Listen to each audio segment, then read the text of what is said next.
Well, hello to you and welcome back. I'm so glad to come to you today with this news, and I know that throughout the day, so many of you have been rejoicing at the great news that the Duchess of Sussex has won.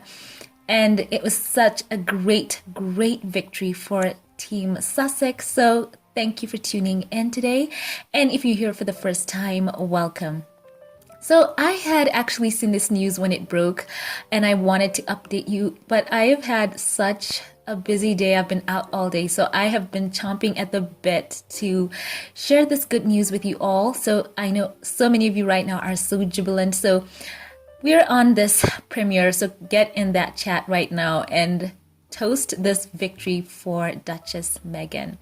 So as we all know today, Associated Newspapers lost their appeal in the privacy and copyright case of Meghan, the Duchess of Sussex.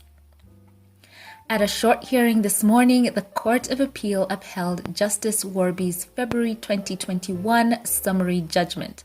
And the Duchess of Sussex had that mic drop statement, so let's just get straight into that. This is a statement from Meghan, the Duchess of Sussex, released today on Thursday, December the 2nd, 2021. And she says,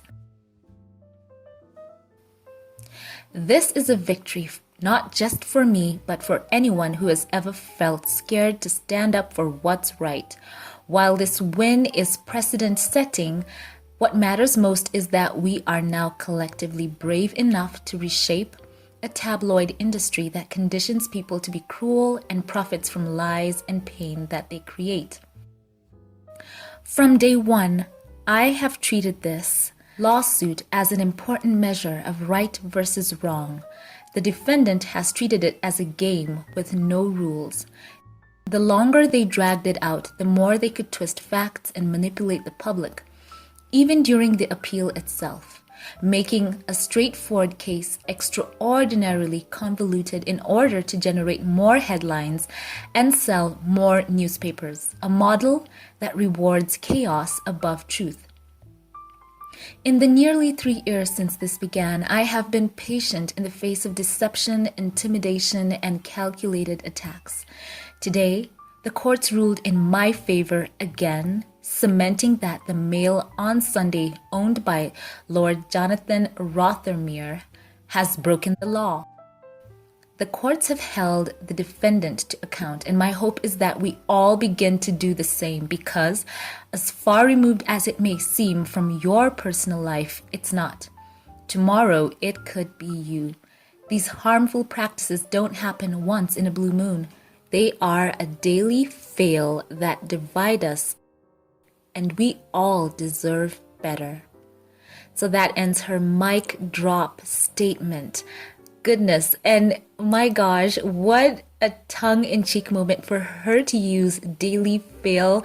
I think we all know that, that has been circulating, so it's cool to see her including it right here in an official statement because it is truly calling them out for what they do. Such, stories that just dig the bottom of the barrel, and indeed it is a fail to society for those who partake in the hate and all the division. So I think right now at their offices right there, they are having quite a sober moment as they reflect on the fact that they have lost. And in fact, it is quite clean, as Duchess Meghan says. It was just a straightforward case that they made extraordinarily convoluted. They know that they had no right to publish her excerpts from her personal letter, and all the appeal process was just tapered with headline stories that were meant to be so negative against the Duchess of Sussex, trying to paint her in a bad light, trying to make her out to be deceptive, and trying to cast aspersions on her. And I'm so glad right now that this statement has come out. And also, I'd like to add here some statements from the summary judgment, which of course are so eye-opening as well. And these are some of the excerpts from the Court of Appeal judgment summary, and they said this: the central question in this case was whether the judge, Mr. Warby, had been right to grant summary judgment for the breach of privacy and breach of copyright to Meghan, the Duchess of Sussex, against the publishers of the Mail on Sunday newspaper and Mail Online Associated Newspapers Limited. So, that was the topic in question. They go on to say the claims related to the publication in the Mail on Sunday and the Mail Online, together Mail on Sunday, of about half the contents of a 5-page handwritten letter, the letter which the Duchess had sent on 27th August 2018 to her father, Mr. Thomas Markle, or Mr. Markle. They go on to say that they upheld the judge's decision that the Duchess had a reasonable expectation of privacy in the contents of the letter. Those contents were personal, private, and not matters of legitimate public interest. The articles in the Mail on Sunday interfered with the Duchess's reasonable expectation of privacy and were not a justified or proportionate means of correcting inaccuracies about the letter contained in an article published on 6th February 2019 in People's Magazine in the US. The key point was that the Mail on Sunday articles focused on revealing the contents of the letter rather than providing Mr. Markle's response to the attack on him in the People magazine. So isn't that quite interesting?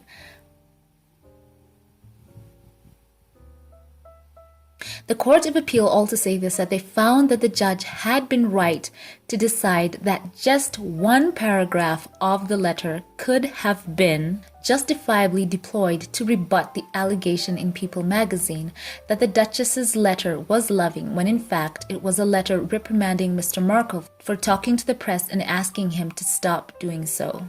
So that's according to them.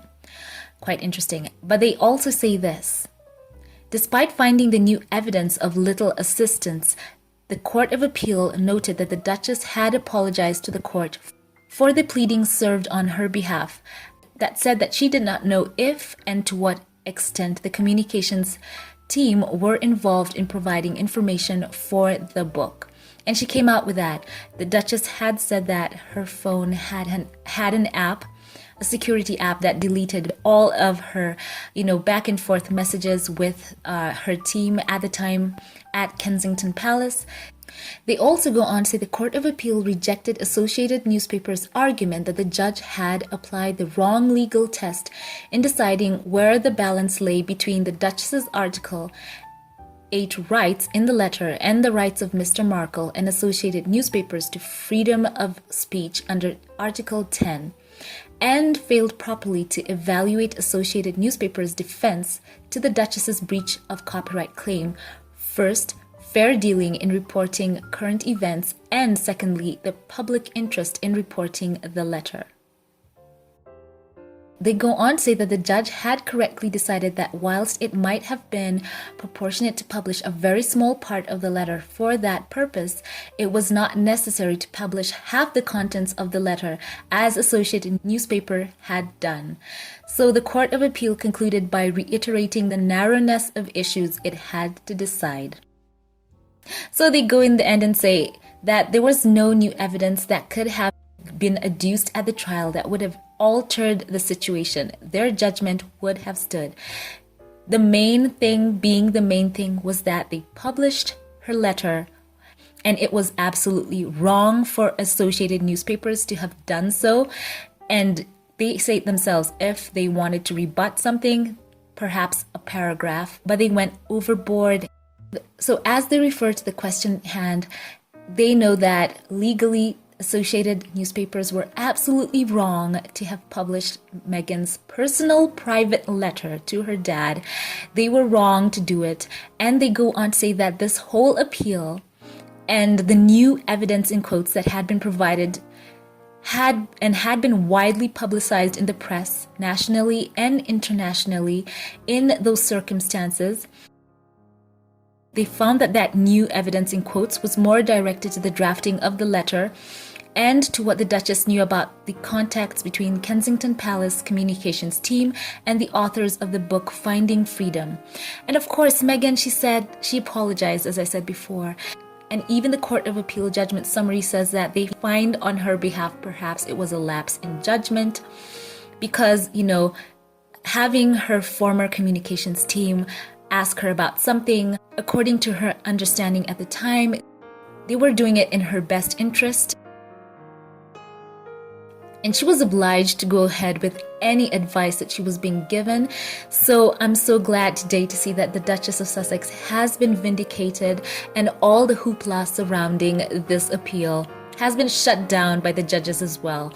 They say that it was hard to see what evidence could have been adduced at the trial that would have altered the situation, of course, speaking of the first judgment. So right wins in the end, truth wins in the end, and I'm so happy today celebrating this victory. It has been dragging on, and the Sussexes can now put it behind them and forge forward. So guys, share your thoughts with me in the comments section. I want to know all your thoughts below. Wow, what a day of reflection for the Daily Mail, for Associated Newspapers, the Mail on Sunday. What a day of reflection for all the people who had gone online and spread so much hate on the Duchess of Sussex. You know what, guys, we're gonna rise above and we're just gonna toast and celebrate the victory. It speaks for itself. So guys, let me know your thoughts. A special thank you to all of you who support this channel right now. As we're in this month of the year, I want to thank you for all of you who've been with me throughout the year. Thank you so much to my Patreon, PayPal, and membership supporters for this channel. I want to give a special shout out right now to two of the supporters of this channel. I want to say thank you to Betty Wright and Eldridge. Thank you so much for choosing to support these videos. And for all of you, my Patreon supporters and those who support me on PayPal and are members of this channel, thank you so much. I appreciate you. You warm my heart and I truly love you. Thank you once again. For those of you who'd like to support these videos and the channel, be sure to check out links in the pinned comment as well as in the description box. Once again, leave your thoughts below and let's celebrate. Thank you all for watching and I will catch you in the next one. Have a blessed one.